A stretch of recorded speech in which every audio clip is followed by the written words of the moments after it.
Hello class 9, let's continue with the last chapter, the chapter number 2nd, right? So we did types of household, we did types of sectors, right? Today we'll be doing forms of ownership, that is, that what are the types of ownership and what happens in those ownership, right? So the first one is private sector.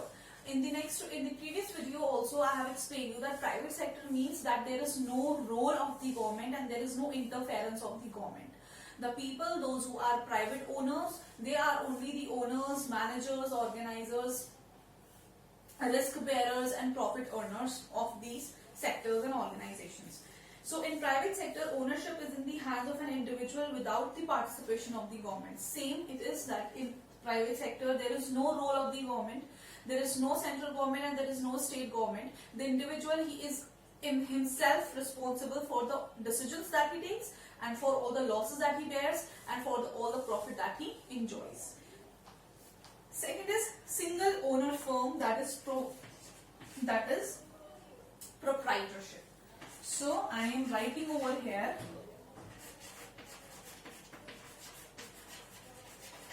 proprietorship.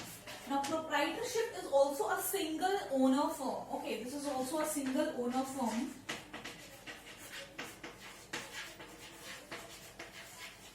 Single owner firm means that there is no partner or there is no other person who is there to interfere, who is there to interrupt in the decision and who is there to share all the profit and losses. The individual entrepreneur or the single owner firm is the most elementary form of business organization.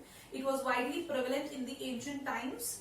Even if it is very popular in the modern times, various types of small enterprises fall in this category. So still today this is very famous in the society because the people, those who do not want a partner, the people, the individuals, those who do not want to share their profits, those who do not want to share their losses, they practice this type of a proprietorship, this type of ownership, and this is single proprietorship or sole proprietorship or single owner firm. The next is partnership. Now the next form of ownership is partnership. Now what happens in partnership? Now partnership as the term itself denotes, it means having partners, right? It means having two or more than two partners. Over here they come together, they form an organization, they come into a contract, they make an agreement, right? Each and every partner signs, each and every partner brings a certain amount of capital, and the profits and the losses that they get, that profit and losses is divided according to the capital that they bring, right? So over here it is a partnership where two person or more than two persons, they are joining hands together and they create a contract and agreement that every loss will be borne by us and every profit will be enjoyed by us. The next type of ownership is public enterprise.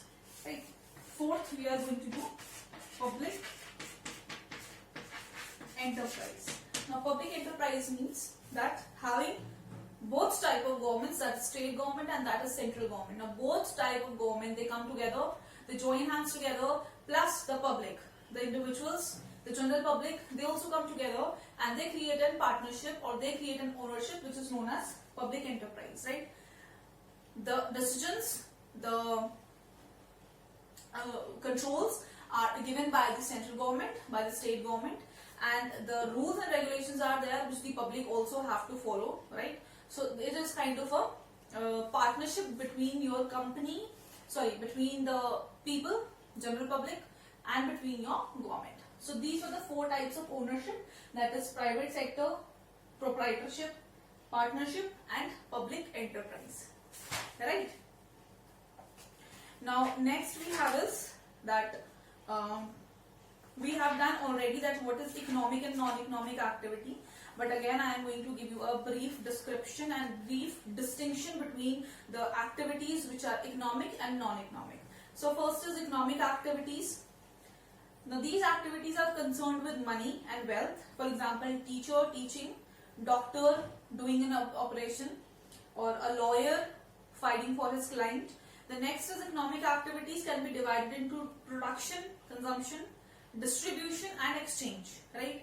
Then we have as economic activities take place either between employer and employee, or between supplier and consumer, or between professional and client. Then economic activities are done with expectations to earn income in return, whereas non-economic activities, if I tell about, then these activities are performed for pleasure, love and affection, right? They are not, their main motive is not to earn money. Their main motive is to give love, spread love, affection, right? Like example, mother taking care of you. A mother, she doesn't ask for money if she cooks for you, if she is making breakfast for you. She doesn't ask for money. If she is taking care of you, she doesn't ask for any money.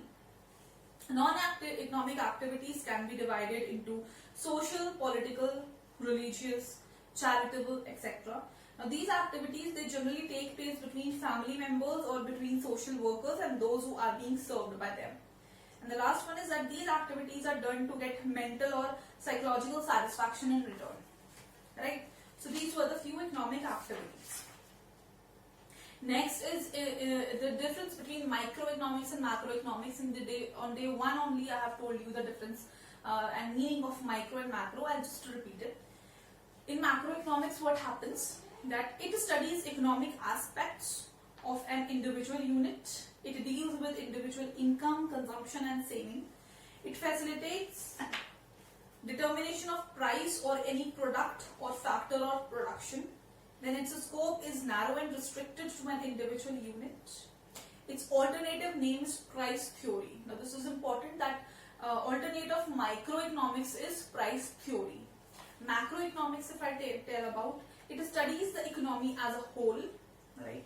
It deals with national income, aggregate consumption and aggregate savings. Macroeconomics. Macroeconomics facilitates determination of general price level in an economy. And the last one is that my macroeconomics, its alternative name is income theory, right? So this was the difference between economic activities, non-economic activities, microeconomics and macroeconomics. We also did few forms of ownership, right?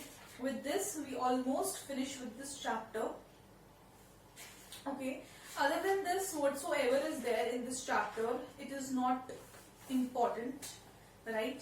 One last topic which we are going to do is sustainable consumption in this. Now, what does sustainable consumption means?